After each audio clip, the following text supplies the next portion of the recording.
Скажи честно, сколько раз ты сидела одна и думала, как он мог? Почему он так со мной? Ты не спала ночами, перебирала в голове каждое слово, каждую мелочь. Ты думала, в чем ты не такая? Где была ошибка? Почему он ушел? Почему он остыл? Почему предал? А потом злилась. Писала длинные сообщения, удаляла их, потом снова писала. Прокручивала разговоры, искала знаки, намеки, пыталась собрать пазл. Но вот что я хочу тебе сказать.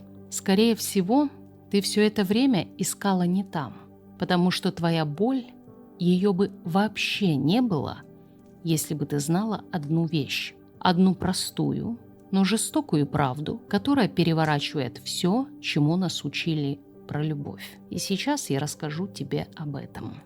Почему мы страдаем? Разберем первую иллюзию. Мы живем с детства с одной ложной установкой, что если кто-то нас любит, он не причинит боль, что любовь – это безопасность, что если мой человек, значит он никогда не сделает мне больно, потому что он любит. А любовь, она же не предает, правда? Нет, ложь. Именно те, кто любит, чаще всего и причиняют самую глубокую боль, потому что у них есть к тебе доступ. Ты не плачешь из-за чужого человека в метро. Ты не переживаешь, что сказал тебе официант в кафе. Ты страдаешь там, где ты открыта, где ты позволила прикоснуться к себе, где ты ждала, надеялась, верила. Вот туда и попадает самое острое. И боль, которую ты чувствуешь, это не просто обида, это крушение иллюзии. Ты верила, что любовь – это броня, а она оказалась наживкой. Есть одна странная, но глубокая мысль, о которой почти никто не говорит.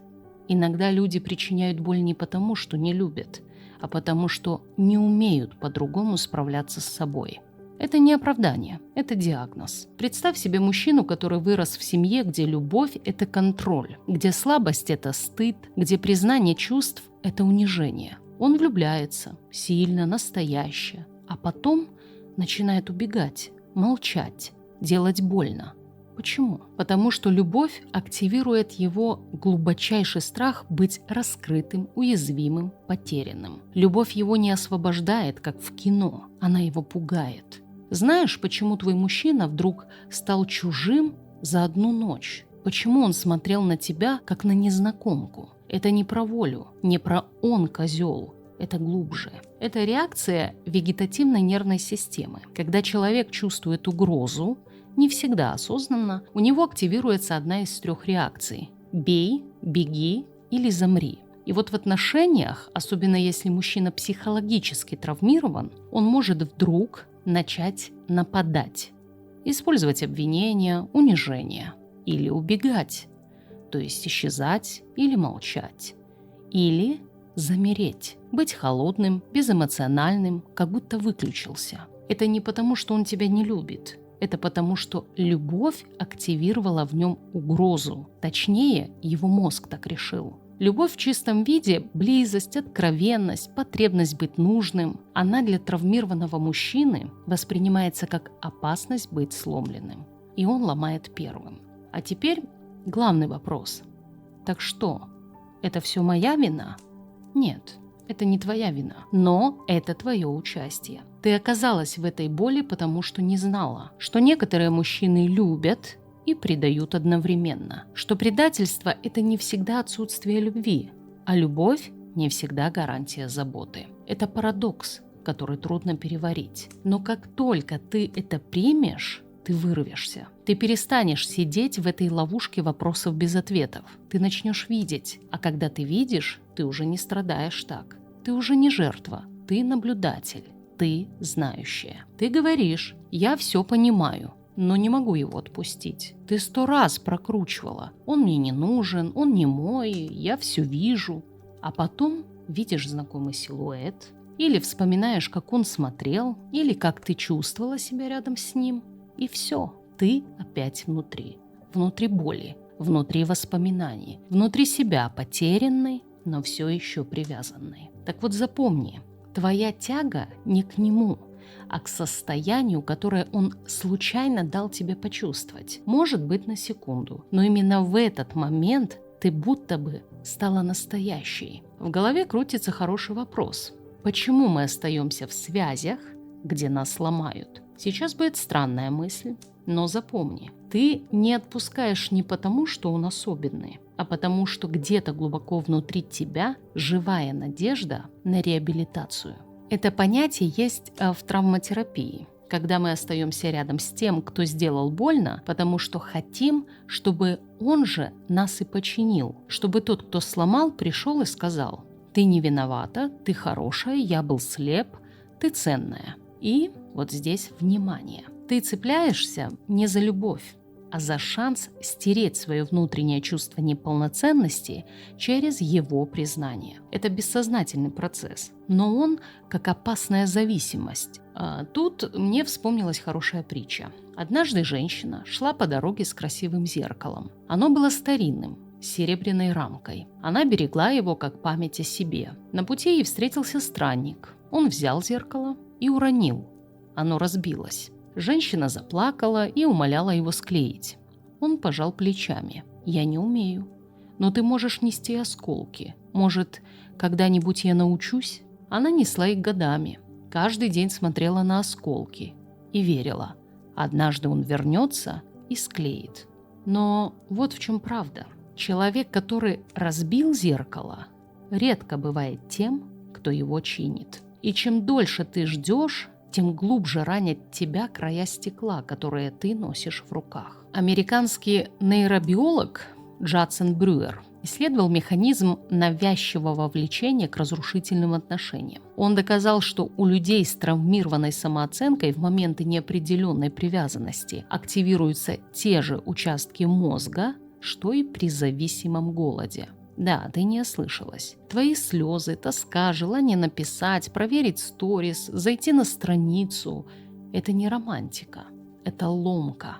Ты хочешь не человека, ты хочешь дозу подтверждения своей ценности через его внимание. Это больно осознавать. Но именно с этого момента начинается выздоровление. А теперь откроем еще одну дверь, самую страшную. Почему ты все еще надеешься на него, даже если головой понимаешь, что он тебя недостоин? Потому что где-то в глубине сидит мысль: а вдруг больше никогда не будет такого? Да, было больно, но было хоть что-то, хоть признание, хоть страсть, хоть взгляд, в котором ты чувствовала себя живой. И ты боишься пустоты, бессмысленности. Боишься, что дальше тишина, а он хоть какая-то музыка, пусть и с фальшивыми нотами. Это нормально, это часть процесса, потому что мы, люди, чаще держимся за знакомую боль, чем за неизвестную свободу. Но есть одна правда, которую ты должна услышать. Ты не обязана быть сильной, ты не обязана отпустить прямо сейчас, но ты обязана понять, что держишься ты не за любовь, а за идею, что если он когда-нибудь вернется, раскается, признает, тогда и ты, наконец, почувствуешь себя достойной. Но ты уже достойна. Даже если он больше никогда не появится, даже если он так и не поймет, кого потерял, ты достойна, без справки от него. Ты же чувствовала, что он не твой, что он отдален, что его взгляд скользит мимо, что он молчит, когда ты плачешь. Но ты упорно продолжала верить. Он просто не умеет показывать чувства. Он все равно рядом. Он просто боится. А теперь посмотри назад. Что из этого он действительно сказал или сделал? И что додумала ты? Мы, женщины, умеем превращать даже крупицу внимания в иллюзию близости. Он позвонил, ты подумала, значит, скучает. Он задержался, ты подумала, наверное, борется с собой. Он не уходит, ты, наверное, любит, просто боится признаться. Но правда может быть страшной. Он не любит, ему удобно. Он просто никуда не уходит, потому что так проще, чем начинать с другой. А ты при этом продолжаешь строить отношения в своей голове. Это не любовь. Это односторонний контракт, который ты подписала сама с собой. Ты дала чувства, ты дала заботу, ты дала время, а потом сказала: он меня предал. Но как он может предать то, что никогда не обещал? Он был, как был. Ты просто не хотела видеть. И вот теперь ты сидишь в обломках мечты, которая никогда не была общей. Почему ты так делаешь? Потому что тебе страшно признать. Ты снова одна. Ты так хочешь, чтобы любовь случилась, что хватаешься даже за намек на нее. Твоя психика жаждет доказательства, что ты все еще достойна быть любимой, что ты ценна, что ты женщина, за которую борются. И даже если тебе дают обломки внимания, ты из них строишь дворец. Но это не дворец. Это иллюзия, в которой ты сама живешь. Ты не страдаешь от того, что было. Ты страдаешь от того, что тебе казалось. Ты не скучаешь по человеку. Ты скучаешь по тому, кем он мог быть. Ты не злишься, что он ушел. Ты злишься, что сценарий в твоей голове развалился. Ты не хочешь вернуть его. Ты хочешь вернуть ощущение: «Я была важной, я была любимой, я была значимой». А теперь пустота. Не потому, что он забрал, а потому, что ты отдала то, что должна была хранить в себе. Вот что на самом деле больно. Не его поступок, а твоя иллюзия, которая не выдержала правды. Именно это разрывает изнутри. Ты отдала себя туда, где тебя не ждали. Важно сказать себе честно. Он не предал, он просто не любил. А я придумала это сама. И знаешь, что это означает? Значит, ты можешь больше не страдать от того, что не было твоим. Ты можешь вернуть себе то, что отдала по ошибке. Ты можешь больше не додумывать, не надеяться, не упрашивать реальность быть красивой. Ты можешь просто выбирать по поступкам, любить по ответу, открывать сердце не тому, кто тебе нравится, а тому, кто готов тебя держать. Смотри, ты прошла через обман, через предательство, через ночи, где внутри все выло, и казалось, все сломалось очередной раз. Но теперь давай скажем себе правду. Ты не сломалась. Ты выяснила. Выяснила, что этот человек не может быть с тобой по-настоящему, что он не твой, что ты больше, чем надеялась, больше, чем эта история. Есть интересная мысль у философа Киркегора. Он говорит: тот, кто потерял все, впервые получает себя. Да, именно в утрате иллюзий рождается ясность. Ты перестаешь додумывать, перестаешь быть жертвой, перестаешь умолять мир быть добрее. Ты начинаешь смотреть на людей не глазами желания, а глазами правды. Ты уже не спрашиваешь, почему он так со мной поступил. Ты спрашиваешь, почему я не ушла раньше. А что дальше? Ты учишься быть не той, кто завоевывает внимание, а той, кто отбирает доступ к себе. Ты не рыдаешь от того, что он молчит. Ты радуешься, что молчание выявило его суть. Ты не гонишься за потенциалом. Ты ждешь поступков, а не эмоций. Ты теперь знаешь, если человек может причинить себе боль, он не твой. И это не про обиду, это про чистоту, про зрелость, про внутреннюю опору. Ведь именно она – та вещь, которую тебе никто не должен дать. Ни мужчина, ни родитель, ни судьба. Только ты сама можешь однажды проснуться и сказать себе: «Я не хочу быть спасенной, я хочу быть собой, целой, видящей, знающей цену себе». Одна женщина как-то сказала: «Я перестала страдать, когда поняла, не все мужчины способны на глубину. И это не предательство, это просто факт. Я не обязана продолжать путь с тем, кто не идет со мной вглубь».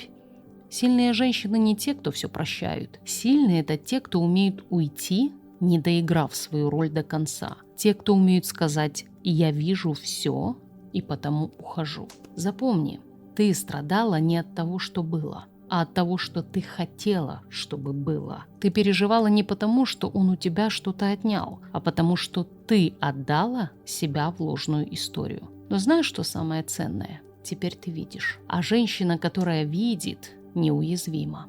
Она не цепляется, не выпрашивает, не подстраивается. Она смотрит, как человек с ней обходится, и делает выводы. Вот в чем настоящая свобода. Не в том, чтобы наконец найти идеального, а в том, чтобы больше не терять себя, даже если снова влюбишься.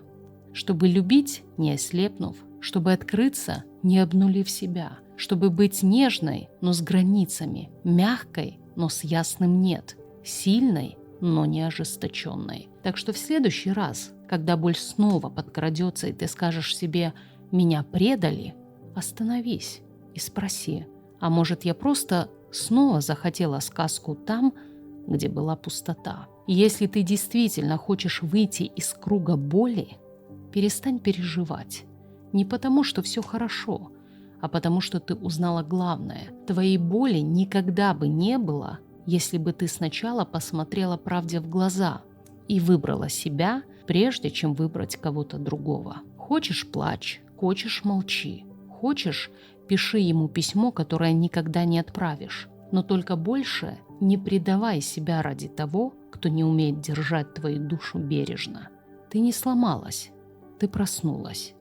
А теперь тишина. Не заполняй ее голосами из прошлого. Пусть в этой тишине ты впервые услышишь себя, настоящую, уцелевшую и, наконец, свободную. Надеюсь, это видео тебе было полезным. Ставь лайк, подписывайся на канал и обязательно делись своим мнением в комментариях. До встречи!